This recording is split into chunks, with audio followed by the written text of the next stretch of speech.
All right, let's get started. Your 30s are crucial, a time where differences really begin to emerge. It's often said that the gap between you and your peers, especially those you started with, widens significantly during this decade.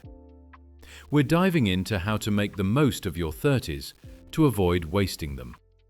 Even if you're past that decade, it's a great opportunity to reflect on whether you missed anything or if you're on the right track. And for those in their 20s, understanding what awaits you in your 30s can help you make better choices now. So, everyone should pay attention. I'm in my 40s now, so I have a good perspective on my own 30s. I'll share my own experiences and insights as we go along.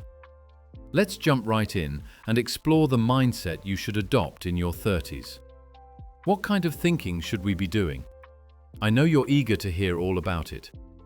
But first, I want to share a story with you. A tale of a young man searching for an oasis in the desert.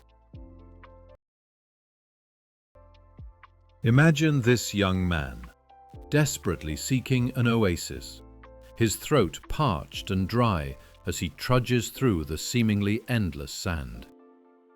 Suddenly, an old man appears and, out of kindness, gives him a map, a compass, and even water to quench his thirst. Seems like the young man is all set, right? He has everything he needs. But here's the twist. He never reaches the oasis. Why? That's the question we need to ponder. Think about it for a moment. Why, with all those tools at his disposal, did he fail to find his destination? He had a map, a compass, and water. The perfect recipe for success, or so it seems. So, what went wrong? The answer is that the young man didn't know his current location. That's right. Even with a map and compass, he couldn't pinpoint where he was on the map. Think about it. GPS, maps. The most important thing is always knowing your present location. Remember when you're lost in a department store or shopping mall? You rush to find a map, and the first thing you look for is the "You are here" marker. Knowing your current position is the most crucial piece of information when trying to reach your goal. So, why am I telling you this desert story? Because life is the same way. Your dreams and goals, that's your oasis.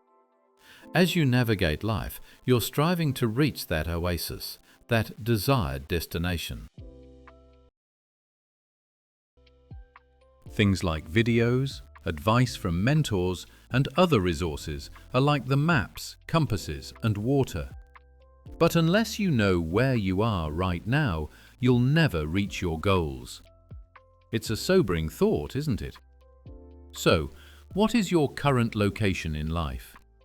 That's the crucial question we need to answer. What is your current state? Do you have a clear, objective view of yourself? For example, if I ask, "Who are you?" I might say I'm a YouTuber living in Singapore. Or I might say I'm a freelance illustrator or a civil servant.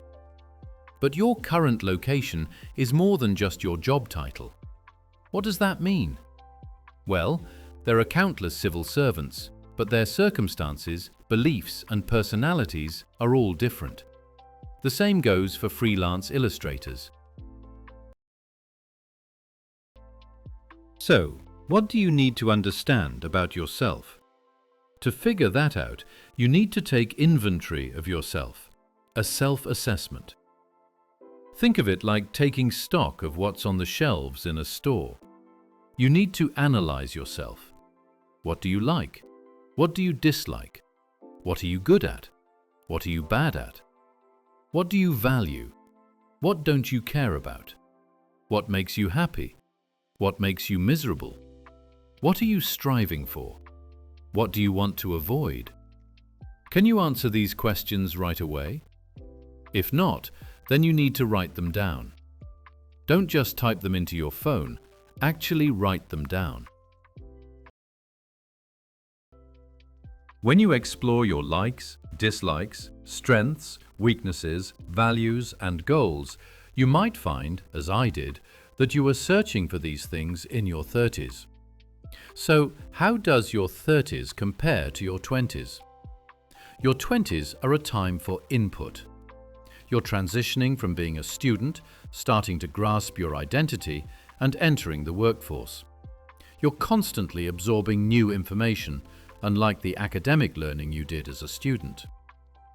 When I debuted in the entertainment industry in my 20s, everything, television, comedy, was new to me. It was all about learning and absorbing. But being in your 30s is different. You can't just rely on absorbing information anymore. People expect results, achievements, and your own unique perspective.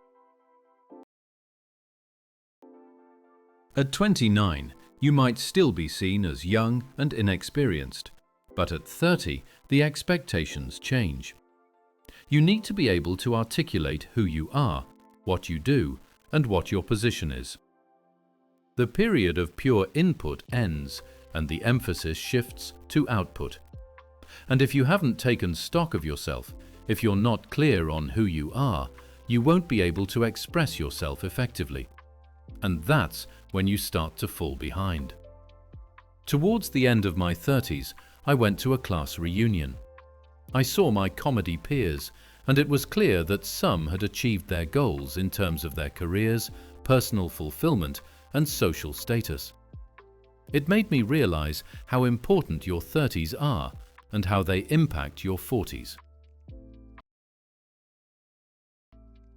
So, do you know your likes, dislikes, strengths, and weaknesses?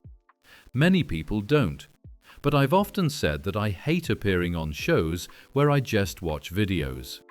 Now, at 40, I can say that confidently. But in my early 30s, I wasn't so sure.